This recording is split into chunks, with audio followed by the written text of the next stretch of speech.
Swords of Kalth, with me! Yo yo yo les amis, j'espère que vous allez bien. Ici Jugano, on est sur Warforge et voici le premier épisode de ma nouvelle série sur les decks low cost pour le mode classique. On va commencer donc avec les Ultramarines avec le commandant Uriel Ventris. Pour l'épisode suivant, c'est vous qui allez me dire en commentaire quelle faction vous voulez que j'examine par la suite. Je ne vous en dis pas plus pour le moment les amis et je vous laisse avec la vidéo. Ok les amis, on va donc pouvoir commencer le premier épisode de cette série de vidéos sur les decks low cost pour les différentes factions en mode classique. On commence donc avec les Ultramarines, la première faction du jeu mais aussi ma faction de cœur.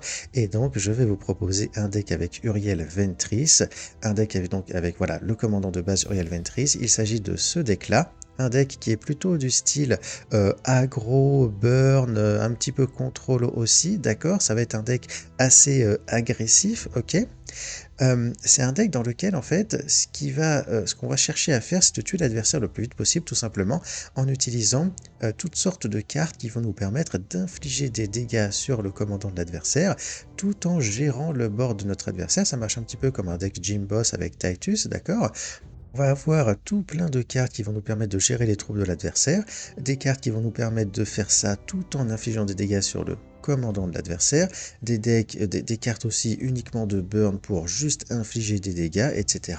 Et on va tout simplement essayer de tuer l'adversaire le plus vite possible. Voilà. On va regarder un petit peu en détail le contenu du deck, d'accord? Alors, on va regarder d'abord un petit peu la rareté des cartes qu'il y a dedans. Alors déjà, on a dit, il y a le commandant de base, d'accord? Donc ça, c'est Uriel, ok, pas de surprise à ce niveau-là. La carte défensive, c'est aussi la carte défensive de base de la faction, qui est une excellente carte défensive, on en reparlera dans un petit instant. Et pour le reste du deck, on a pas mal de cartes rares, comme vous pouvez le voir ici. On a une carte commune, d'accord? Donc il y a quand même, c'est vrai, un certain nombre de cartes rares. Alors, comme j'ai mis pas mal de cartes rares et très peu de cartes communes, on ira voir un petit peu dans la collection des Ultramarines après la présentation du deck pour vous proposer éventuellement des alternatives au cas où il vous manquerait certaines de ces cartes rares, d'accord? Parce que bah voilà, c'est vrai qu'il y en a beaucoup dans le deck, donc on va quand même faire ça. Ensuite, en ce qui concerne les cartes épiques, on a un certain nombre de cartes épiques qui sont présentes dans la campagne des Ultramarines, donc le Sternguard Sergeant, Death from Above. Ici, le lieutenant Celsius, il est présent à la fois dans la campagne et dans le starter deck, donc on peut le jouer en 2 exemplaires, d'où le fait qu'il soit en 2 exemplaires dans ce deck-là. Et ensuite, j'ai décidé, comme je l'avais dit dans l'introduction, d'ajouter 3 cartes épiques supplémentaires, les amis. Et j'ai décidé de mettre Tactical Insight, Primaris River, qui sont 2 cartes vraiment essentielles dans la faction des Ultramarines et dans ce deck-là, et aussi Assault Doctrine, qui est également une carte hyper importante pour un deck de ce type-là. Voilà les amis, et en ce qui concerne la carte légendaire, eh bien j'ai décidé de mettre Humanity's Shield, qui est une excellente carte pour ce type de deck, et aussi une excellente carte dans la faction des Ultramarines de manière générale, d'accord? La carte Humanity Shield, c'est probablement la meilleure carte légendaire de la faction. Alors je ne prends pas en compte les commandants en vous disant ça, d'accord, mais en ce qui concerne les différentes cartes légendaires de la faction, c'est vraiment cette carte-là qui est la plus intéressante parce qu'elle va vraiment dans tous les decks, elle est utile dans toutes les situations, hein, d'accord. Elle coûte 2 énergies, donc elle se combine parfaitement bien avec Tactical Insight aussi, ce qui est vraiment super intéressant. Donc voilà, c'est vraiment une carte géniale que vous pouvez crafter sans aucun regret, enfin vraiment sans aucun risque. Cette carte-là, elle est très forte de toute façon. Vous ne regretterez jamais de l'avoir craftée si jamais vous décidez de la crafter en suivant mes conseils pour ce deck-là. Ok, on va regarder maintenant un petit peu dans le détail les différentes cartes qu'il y a dans le deck. Alors déjà, Uriel, il a un talent, d'accord, qui inflige un dégât à un ennemi et aux unités adjacentes. Donc pour 2 énergies, on peut faire 3 dégâts sur le board de l'adversaire. C'est un talent qui est super balèze. C'est un talent qui est super utile pour détruire les Remnants des Necrons, les Spirit Stones des Eldar, pour enlever les shields des unités adverses. Voilà, c'est vraiment un talent qui est très très utile, qui peut faire des dégâts sur plein d'entités ennemies différentes et de nous faciliter la vie, donc ça marche super bien. Et comme c'est un talent qui fait des dégâts, et ben ça marche bien aussi dans cet esprit d'aggro burn, hein, ok. On a Hive Factory, donc qui réduit de 1 le coût d'une carte, de la prochaine carte que l'on va jouer ce tour-ci. Donc c'est juste une excellente carte qui nous permet de jouer plus rapidement une carte dans notre deck, qui peut nous permettre en particulier de jouer la doctrine ici à 7 énergies quand on est deuxième, donc c'est vraiment super balèze.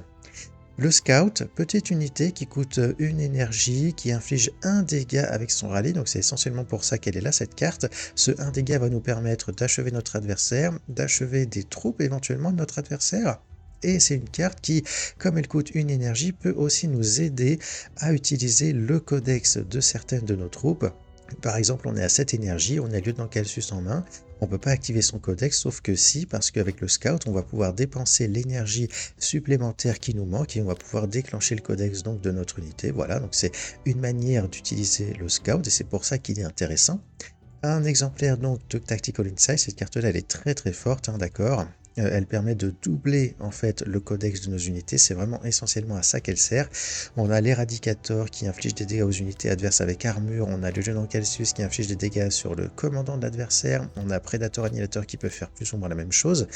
Et donc l'idée ça va être par exemple, ça va être de jouer ces cartes-là avec Tactical Insight. Donc il faut qu'on ait une énergie de plus que le coût de la carte, d'accord. Donc pour le Lieutenant Calcius, on est à 7 énergies. On joue le Lieutenant Calcius, il nous reste une énergie. On joue le Tactical Insight. On passe à 0, on a dépensé toute notre énergie. Le Lieutenant Calcius va activer son effet de codex. Le Tactical Insight va nous faire récupérer 2 énergies et on peut du coup juste après utiliser par exemple le talent de Uriel, ce qui va à nouveau dépenser toute notre énergie et du coup déclencher une deuxième fois le codex de notre unité. C'est à ça qu'elle sert cette carte-là, d'accord, c'est pour faire plus de dégâts sur le board ou sur le commandant de l'adversaire en doublant donc les codex de nos unités.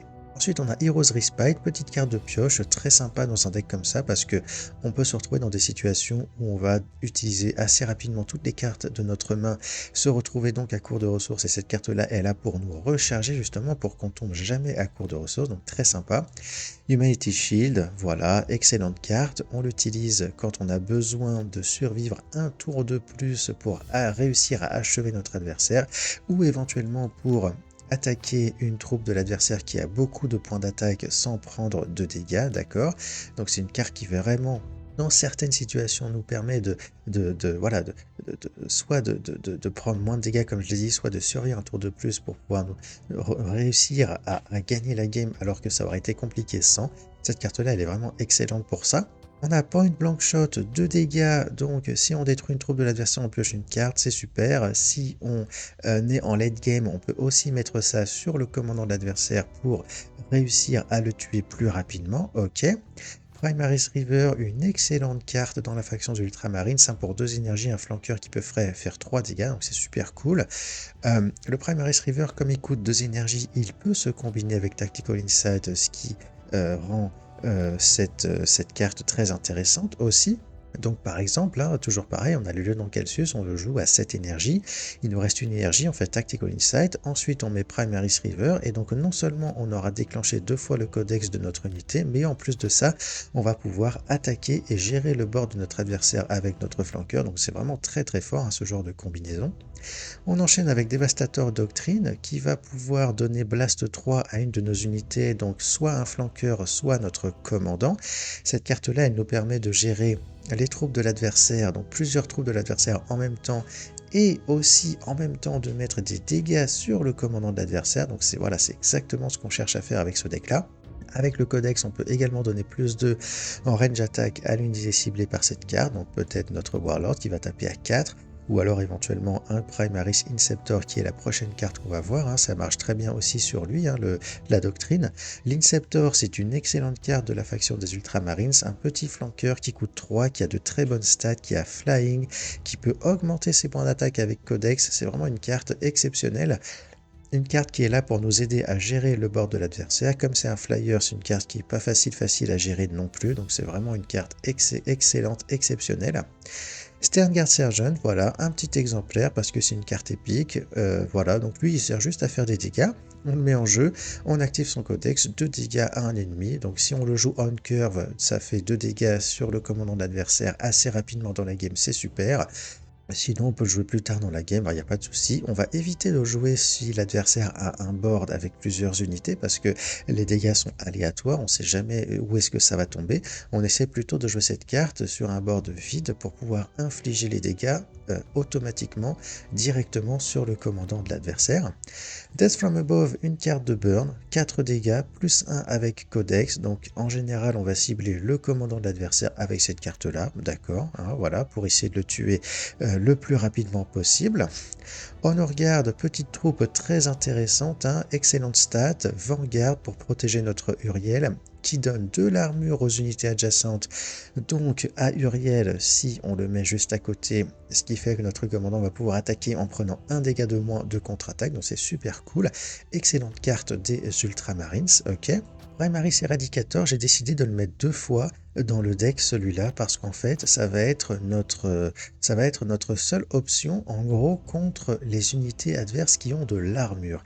Les unités adverses avec de l'armure c'est en général très compliqué à gérer à moins qu'on ait justement une carte de ce type-là qui peut grâce à son codex infliger des dégâts spécifiquement aux ennemis qui ont de l'armure. C'est à ça qu'il sert le Primaris Eradicator, voilà, il sert vraiment à rien d'autre. Il va nous servir à faire des dégâts aux unités adverses avec de l'armure. C'est vraiment important d'avoir une carte comme ça dans notre deck. Et si jamais le commandant de l'adversaire se met de l'armure, ça peut arriver, il y a plusieurs factions qui sont capables de faire ça, et bien le Primaris Eradicator peut également nous servir à burn la tête de notre adversaire. Ça peut être très très sympa de pouvoir faire ce genre de petit combo. Donc voilà pourquoi cette carte est dans le deck. On peut également la jouer on curve, d'accord, à 4 énergies, ça peut marcher, elle a un petit point d'armure, donc elle n'est pas si simple que ça à gérer. Donc voilà, c'est une carte qui marche bien dans un deck comme ça. Stormraven, petit AOE, 2 dégâts à tout le monde, enfin tous les ennemis, hein, d'accord, donc voilà, super cool. Ça se combine très bien avec le talent de Uriel pour faire un dégât supplémentaire sur les unités de l'adversaire, d'accord. Inspired Retribution, donc le Hard Removal, excellente carte, pour 5 énergies, on détruit une troupe ennemie, voilà, super cool. Inceptor Sergeant, une troupe rare très très forte, hein, un petit peu comme l'autre Inceptor, de très bonnes stats avec Flying et avec Codex qui va booster nos autres troupes, cette fois-ci ça va pas le booster lui-même, mais voilà, c'est une excellente troupe avec flank et tout, enfin voilà, aucun souci par rapport à ça. Le Nancalcius, on l'a déjà vu, il nous sert à infliger des dégâts sur le commandant de l'adversaire. C'est une carte qui va nous aider à mettre des dégâts sur l'adversaire, à achever notre adversaire. On va éviter de jouer en général cette carte on curved sur le board comme ça. On va plutôt essayer de la jouer à un moment donné où l'adversaire n'a pas trop moyen de répondre, d'accord, ou alors tout simplement pour achever notre adversaire dans le late game, ok. On a également le Predator Annihilator qui est une excellente troupe, très bonne stat et qui va infliger des dégâts soit sur le commandant de l'adversaire s'il n'y a pas de troupe en jeu, ou alors sur une troupe de l'adversaire si jamais cette troupe a davantage de points d'attaque que le commandant de l'adversaire. Donc c'est une carte qui peut nous servir de burn, qui peut nous servir de gestion aussi, donc vraiment une excellente carte qui a de très bonnes stats également, hein, d'accord. Une carte avec laquelle on peut utiliser Tactical Insight aussi pour infliger 2 fois ses effets de codex, donc voilà, excellente carte également qui va infliger des dégâts. Et on termine avec la doctrine qui est une excellente carte également qui donne plus 3 d'attaque à une unité alliée, donc notre commandant, hein, d'accord, sinon ça sert à rien, hein. Et en plus qui peut nous donner un petit point d'armure et nous soigner avec Codex. Cette carte-là, on essaie de la jouer le plus tôt possible dans la game si on l'a en main. On essaie de la jouer même à 7 énergies avec Hive Factory si on est deuxième, d'accord. C'est très important et à partir du moment où on l'aura joué, notre adversaire il va avoir du mal à s'en sortir, je vous le dis les amis. Ok, alors je vais vous proposer quelques remplacements possibles. On va tout de suite aller voir dans les cartes communes pour que l'on puisse voir ce qui peut fonctionner, d'accord? Donc s'il vous manque un certain nombre de cartes rares, les amis, eh bien vous pouvez aller piocher dans la sélection de cartes communes que je vais vous présenter. S'il vous manque par exemple des cartes à 3 énergies, vous pouvez aller chercher par exemple le Intercessor Sergeant, qui est une carte assez sympathique, hein, qui a de bonnes stats pour son coup, et un petit codex qui inflige des petits dégâts aux troupes de l'adversaire. Donc c'est une possibilité si jamais il vous manque un certain nombre de cartes ici. Éventuellement le Heavy Intercessor parce qu'il a de l'armure, mais on va quand même préférer le Intercessor Sergeant parce qu'il fait des dégâts avec son petit codex. On a aussi la bike là, mais en réalité elle est pas très forte la bike parce que ok elle fait 2 dégâts en arrivant en jeu, mais comme elle a que 2 points de vie en fait elle va se faire tuer très facilement par le commandant de l'adversaire, donc c'est pas une bonne carte à jouer. C'est vraiment celle-ci, hein, s'il vous manque des cartes à 3 énergies, c'est vraiment celle-ci qu'il faut mettre à la place. À 4 énergies les amis, si jamais il vous manque des choses, donc Eradicator, Honor Guard et tout, vous pouvez mettre le Land Speeder qui est une excellente troupe des Ultramarines. Je ne l'ai pas mise dans le deck parce que j'ai voulu me concentrer sur le côté aggro burn, d'accord, et pas sur le côté tempo, mais s'il vous manque des cartes, jouez le Land Speeder les amis, c'est vraiment une excellente unité, excellente stat par rapport à son coût avec Flying, donc compliqué à gérer pour l'adversaire, ça peut aussi vous piocher des cartes, donc c'est vraiment une excellente carte, n'hésitez surtout pas à la jouer les amis. Et s'il vous manque des cartes après, voilà, à 5 ou 6 énergies ou 7 peut-être, eh bien vous pouvez mettre éventuellement alors il y a plusieurs possibilités en fait ici. Il y a le Aggressor Sergeant qui peut être joué, il a d'énormes stats, donc voilà, c'est juste une grosse troupe que vous pouvez ajouter dans votre deck. Il y a l'apothicaire qui peut vous donner du soin, il n'a pas de très bonnes stats, mais le soin ça peut être intéressant dans un deck comme ça qui joue très agressif pour avoir un peu plus de points de vie sur notre commandant. Ou alors vous avez le Invictor Warsaut qui a des stats intéressantes, pas aussi bonnes que l'Aggressor Sergeant, mais qui a un petit effet assez sympa qui va infliger des dégâts à tous les ennemis qui vont attaquer, y compris lui-même. Donc c'est une carte qui peut aussi très bien fonctionner dans un deck comme ça. D'accord? Donc si jamais il vous manque des cartes, Inceptor Sergeant, le Hard Removal, peut-être le Predator, vous pouvez jouer les amis ces cartes-là en remplacement, ça peut très bien fonctionner. Une dernière proposition que je vais vous faire, ça va être le Storm Talon qui peut remplacer le Predator, d'accord? Alors lui, il inflige des dégâts à des troupes aléatoires et non pas sur le commandant adverse, donc il marche un peu moins bien on va dire que le Predator, mais ça reste une carte équivalente qui a le même coût, qui a des stats similaires et qui peut aussi infliger des dégâts aux troupes de l'adversaire, donc c'est une carte intéressante aussi que vous pouvez jouer pour remplacer éventuellement le Predator si vous ne l'avez pas. Et ce sera tout les amis pour les remplacements potentiels. On va retourner au deck, voilà. Et on va parler un petit peu de la manière dont le deck fonctionne. Alors tout simplement, on va jouer agressif, on va attaquer le commandant de l'adversaire à chaque tour, on va gérer les troupes de l'adversaire si l'adversaire en joue, si possible sans attaquer avec notre commandant, puisque notre commandant va vouloir essentiellement attaquer sur le commandant de l'adversaire, d'accord? On va plutôt utiliser nos point blank shot, nos primaries inceptor, etc., le flanqueur, celui-là aussi, hein, d'accord? On va essayer de jouer un maximum là-dessus sur les cartes de gestion pour détruire les troupes de l'adversaire, et après Uriel et les cartes de burn pour infliger des dégâts sur le commandant de l'adversaire. On essaie d'optimiser au maximum notre énergie pour utiliser les effets de codex, pour être le plus efficace possible en termes de dégâts, d'accord? Voilà, le talent de Uriel, si on en a la possibilité, on le joue, mais on va pas forcément chercher à le jouer à chaque tour, d'accord? Si on a à 4 énergies un Honor Guard à jouer, c'est plus intéressant de jouer le Honor Guard plutôt que d'utiliser le talent de Uriel, d'accord? Au premier tour de jeu, si jamais on a Hero's Respite en main, c'est aussi plus intéressant à jouer que simplement utiliser le talent de Uriel, d'accord? Donc voilà, il faut réussir à essayer de jouer nos cartes comme ça intelligemment, essayer d'optimiser notre énergie au maximum, essayer d'être le plus efficace possible, jouer très agressif et normalement, ça devrait plutôt bien se passer les amis.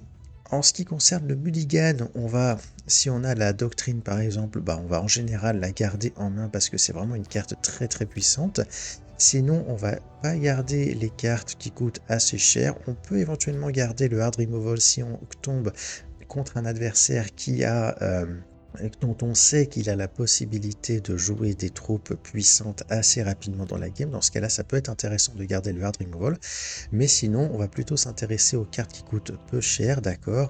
Donc, par exemple, le Inceptor, on va le garder. Le Stengard, on va probablement le garder aussi. Le River, voilà, Hero's Respite, Point Blank Shot, Devastator Doctrine, toutes ces cartes-là, on va vouloir les garder en main de départ.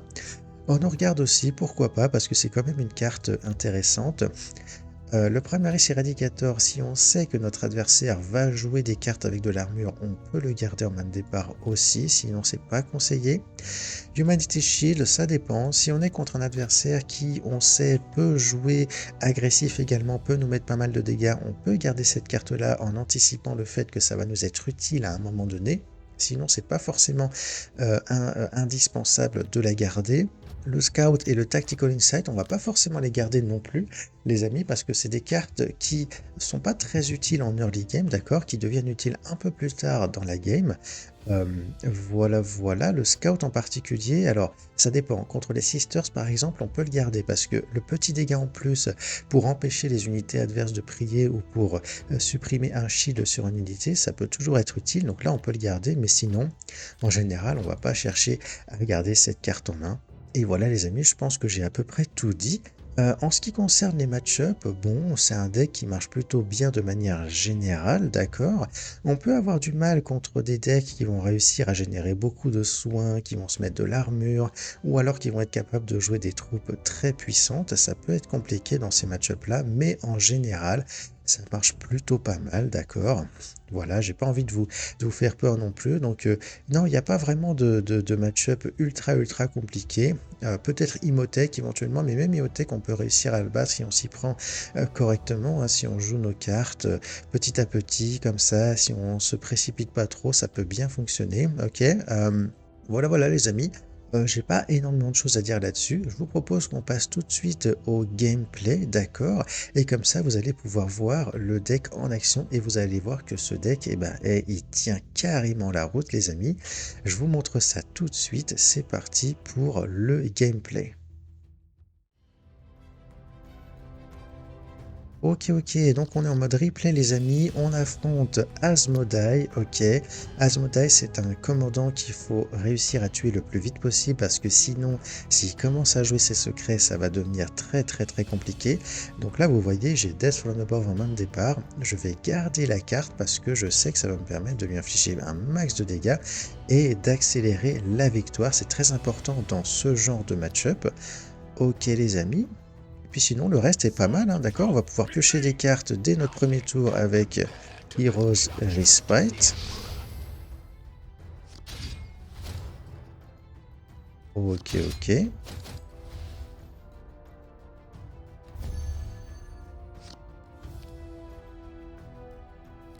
Alors, il se trouve que notre adversaire a joué une unité. Donc, en fait, comme cette unité lui permet de gagner des points de quête et donc des secrets, eh bien, il vaut mieux la détruire tout de suite en profitant de notre talent plutôt que de simplement aller piocher des cartes, d'accord? Au début, je pensais aller piocher des cartes et finalement, j'ai utilisé le talent parce que c'était plus important à faire à ce moment-là de la game, à mon avis, plutôt que de simplement aller piocher des cartes pour contrecarrer un petit peu le jeu de notre adversaire. Donc là, l'adversaire, il génère ses points de quête, ses secrets, tout marche très bien pour lui pour le moment. Il a joué une carte avec Stealth, je vais me permettre de la gérer parce que j'en ai la possibilité. Ça me permet de lui mettre des dégâts en plus grâce au codex de ma carte qui me donne plus 4 points d'attaque, donc voilà, plus 2 points d'attaque, pardon. Donc voilà, c'est très bien de faire ça, ça marche vraiment très bien. J'avais pas d'option très intéressante à côté. Alors là, ils me sortent une troupe assez puissante, c'est chiant, mais bon, voilà, il va falloir s'en débarrasser. Alors vous allez voir, hein, ça va être assez simple entre guillemets. On utilise le talent pour faire un petit dégât. Ensuite, on attaque. Malheureusement, j'ai pas le choix ici. Et ensuite, je l'achève avec Point Blank Shot, ce qui me permet de piocher une carte, donc c'est vraiment très bien. Voilà. On a la deuxième Devastator Doctrine, c'est super cool. Alors là, l'adversaire nous sort une troupe avec de l'armure, donc une troupe... Voilà, les troupes avec de l'armure, c'est toujours galère à jouer, mais heureusement, on a notre petite Inceptor dans la main, qui va nous faire plaisir. Voilà, un dégât avec le talent. Il nous reste 3 énergies, on utilise Inceptor avec le codex, il va taper avec 4 points d'attaque pour faire 3 dégâts et on peut achever la troupe de l'adversaire avec notre commandant, c'est super. Vous avez vu, on fait pas beaucoup de dégâts sur le commandant de l'adversaire parce qu'il joue des troupes et on est obligé de les gérer. C'est très embêtant, mais voilà, on fait ce qu'on peut, on gère les troupes et dès qu'on peut, on inflige des dégâts. Pour le moment, c'est compliqué, mais on va finir par y arriver. Alors là, il nous sort une carte un petit peu étonnante, mais ça marche très bien pour lui, donc tant mieux, hein, voilà. Il continue à générer des points de quête, c'est chaud, chaud, chaud. Mais voilà, là on se retrouve avec rien en face. On va en profiter, on a un tempo drop à jouer, donc là c'est vraiment le moment idéal, il n'y a rien en face, on y va. Et finalement, je décide de piocher des cartes. Voilà, je voulais l'utiliser dès le premier tour, mais finalement j'ai dû attendre avant de pouvoir l'utiliser, cette carte-là. Là, c'était le bon moment, donc on y va. L'adversaire nous fait un tour assez intéressant, ah, d'accord, voilà, il va booster les points de vie, voilà, c'est ça.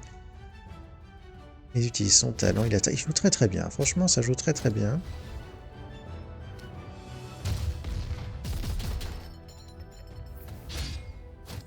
Ça joue très très bien, aucun souci, bien joué, voilà. Alors, pour moi c'est pas un gros problème, le seul problème c'est qu'il arrive à générer un paquet de secrets, mon adversaire. S'il commence à les piocher, ça va être compliqué. Pour le moment, il ne semble pas en avoir, donc tant mieux. On va continuer notre jeu tranquillement. Et là, je décide de faire... Ah bah voilà, c'est ce que je vous avais dit tout à l'heure. On envoie la doctrine le plus rapidement possible. On est à 7 énergies, on a la carte défensive, on a la doctrine, et bah voilà, on envoie. Et là, on va pouvoir commencer à mettre un paquet de dégâts sur le commandant adversaire. Vous avez vu, j'ai complètement ignoré son petit flanqueur. Comme j'ai de l'armure, il va pas me faire énormément de dégâts. Et s'il m'attaque, il est à 1. Je peux l'achever avec mon talent. Donc voilà, pour moi, c'est vraiment super.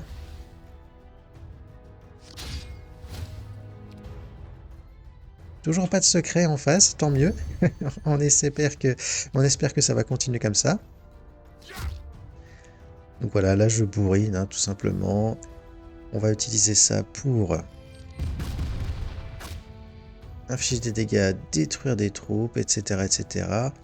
Et je décide d'envoyer le Calcius et d'ignorer complètement le board de mon adversaire. En fait, je pense que l'idée que j'ai eue là, c'est que comme il est à 12, je vais pouvoir le tuer assez facilement, en fait, soit au tour d'après, soit encore au tour d'après. Et de toute façon, quoi qu'il arrive, j'ai l'invulnérabilité qui peut me permettre de survivre un tour de plus. Donc voilà, je suis vraiment dans une très très bonne position.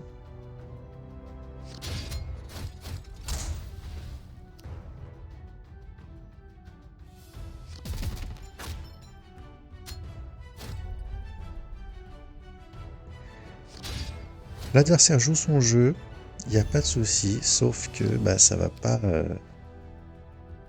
être suffisant pour lui malheureusement, puisque je vais pouvoir l'achever de cette manière. Un petit dégât, en même temps je détruis son vanguard, je peux l'attaquer, il lui reste 6 points de vie, mais j'ai exactement ce qu'il faut dans ma main avec le scout, suivi de Death from Above avec Codex, et donc voilà. La game est terminée, on a réussi à massacrer notre adversaire avant qu'il puisse sortir tous ses secrets, et ça c'est exactement ce qu'on recherche contre ce commandant là. Ok, cette fois-ci on affronte le Swarmlord. Alors, là vous voyez, j'ai Humanity Shield en main de départ, et je décide de garder la carte parce que je sais que le Swarmlord peut faire très très mal d'un seul coup s'il a la bonne combinaison de cartes. En anticipant cette chose-là, je décide de garder moi ma carte d'invulnérabilité. Et je décide de garder aussi le Primaris Eradicator parce que je sais que le Swarmlord peut me jouer des troupes avec armure, notamment le, comment il s'appelle, le Carnifex. Et cette carte-là peut considérablement aider à détruire le Carnifex.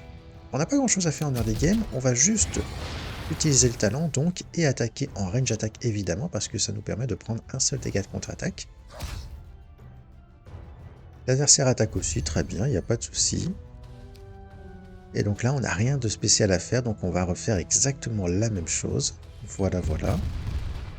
On va avancer un tout petit peu. Ok. Première unité jouée par notre adversaire, bah, on va tout simplement s'en débarrasser. Hein, voilà.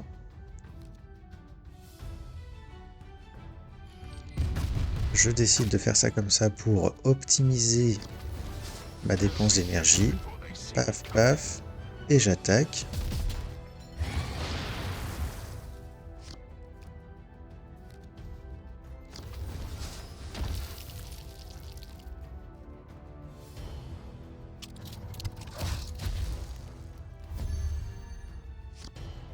Donc là, j'ai aucun problème puisque j'ai mon Inceptor qui peut gérer cette carte-là sans aucun souci. Il coûte 3 énergies, il me reste 2, donc je pioche avec Heroes Respite, voilà, aucun problème. Pour le moment, tout se passe vraiment très bien. L'adversaire joue des troupes que j'arrive à gérer facilement, j'arrive à lui mettre plein de dégâts, donc c'est vraiment super.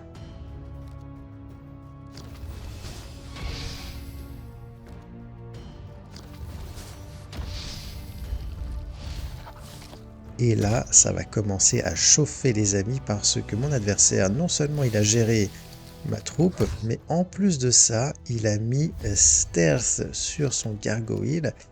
Et du coup, ça complique les choses. Je ne peux pas gérer son gargoyle. Je suis obligé d'aller chercher des solutions. J'aurais pu utiliser le talent pour lui faire un petit dégât, mais comme j'avais la possibilité de piocher, je me suis dit non, vas-y, je pioche.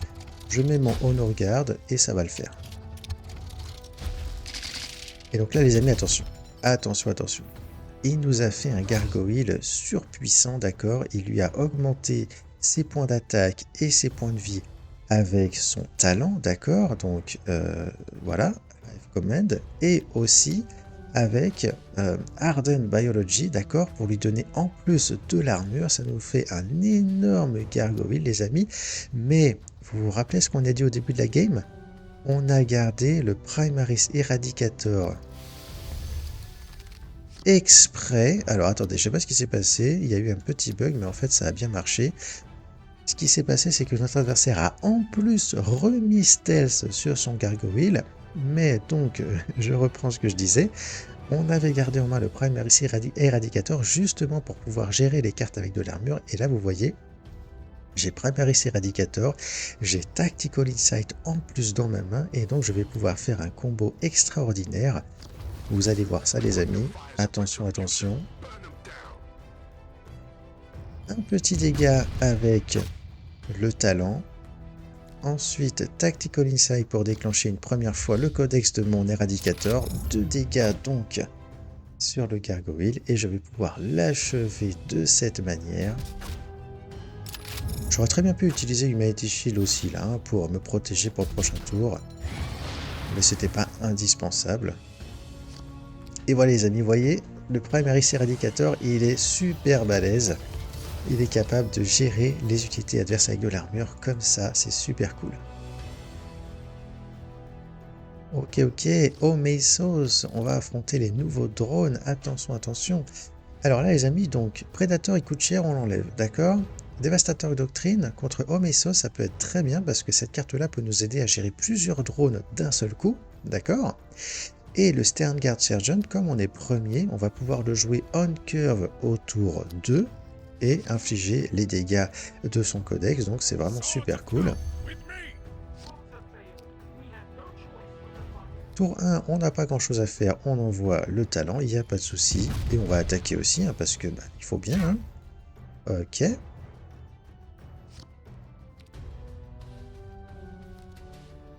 Donc l'adversaire va nous générer un drone, ok.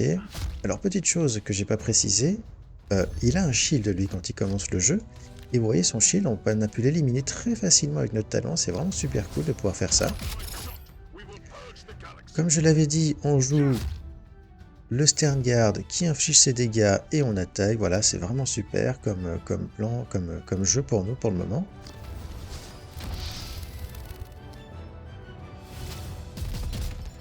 Ok, excellente réponse de notre adversaire, il n'y a pas de souci.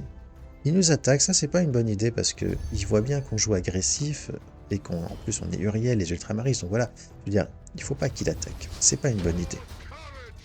Ok, donc là, on avait plusieurs options. On aurait pu jouer le talent pour détruire la petite carte et puis attaquer le commandant adverse.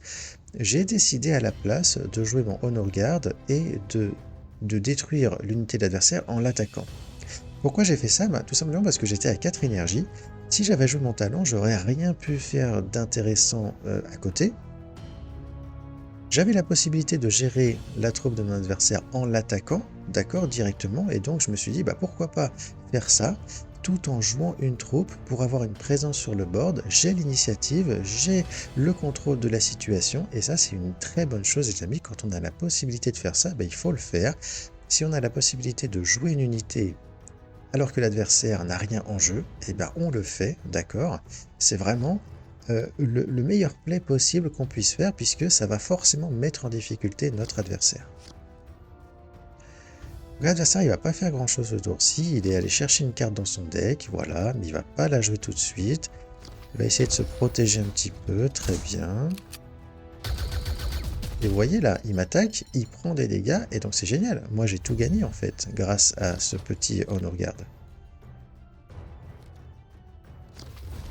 Alors là, comme je n'ai rien de très intéressant à faire, je décide de jouer cette carte-là pour avoir du board, pour avoir une présence encore plus importante sur le board, et je la joue aussi un petit peu en anticipation du fait que mon adversaire pourrait avoir une troupe avec armure à jouer, comme un Battlesuit par exemple, et donc le fait d'avoir lui déjà en jeu, ça va potentiellement me permettre d'infliger des dégâts directement à cette unité-là à mon prochain tour. Donc là, on va continuer, parce que pourquoi pas, on a le deuxième Honor Guard, on envoie, j'ai une petite combinaison à faire avec le talent pour éliminer très facilement toutes les troupes de mon adversaire. Donc voilà, c'est parfait. Et puis on attaque, hein, voilà, on est vraiment très très bien là, d'accord, il est à 15, moi je suis à 23. J'ai le contrôle du board, donc on est vraiment très très bien. Ah ah.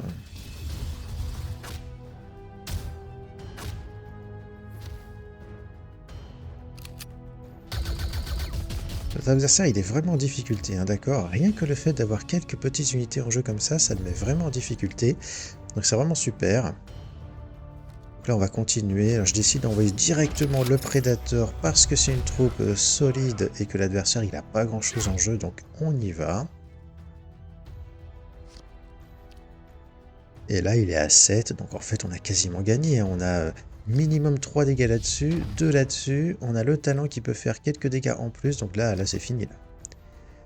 Là la game elle est quasiment terminée, il va essayer de se protéger mais je suis pas sûr que ça suffise.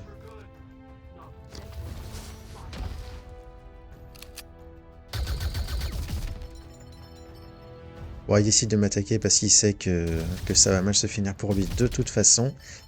Et là, on peut sans aucun problème, voilà, terminer la game. On a le River qui peut éclater le défenseur. On a le talent, enfin on a tout. On a tout. Voilà, donc là je vais juste attaquer avec le commandant. Et voilà les amis, GG à notre adversaire. Ok les amis, et voilà, on a fait le tour de ce deck Uriel low cost. Vous avez vu, c'est un deck qui tient carrément la route, hein, qui peut faire très très mal, qui a très bien marché dans les games que je vous ai montré là dans notre petite séance de gameplay, une petite session de gameplay. J'espère que cette vidéo vous aura plu les amis pour le premier épisode donc de cette nouvelle série de vidéos. N'hésitez pas à me dire ce que vous en pensez dans les commentaires. Dites-moi également dans les commentaires quelle faction vous voulez que je présente dans la prochaine vidéo les amis, d'accord ? Voilà, ça me permettra de déterminer avec vous l'ordre dans lequel je vais présenter les différentes factions. Voilà les amis, encore une fois j'espère que ça vous aura plu, que ça vous aura intéressé. N'hésitez pas à liker, commenter, partager, etc. etc. N'hésitez surtout pas à vous abonner à la chaîne pour ne pas manquer les épisodes suivants également les amis. Et donc il ne me reste plus qu'à vous dire, portez-vous bien les amis, ciao ciao, à la prochaine et Juganon out.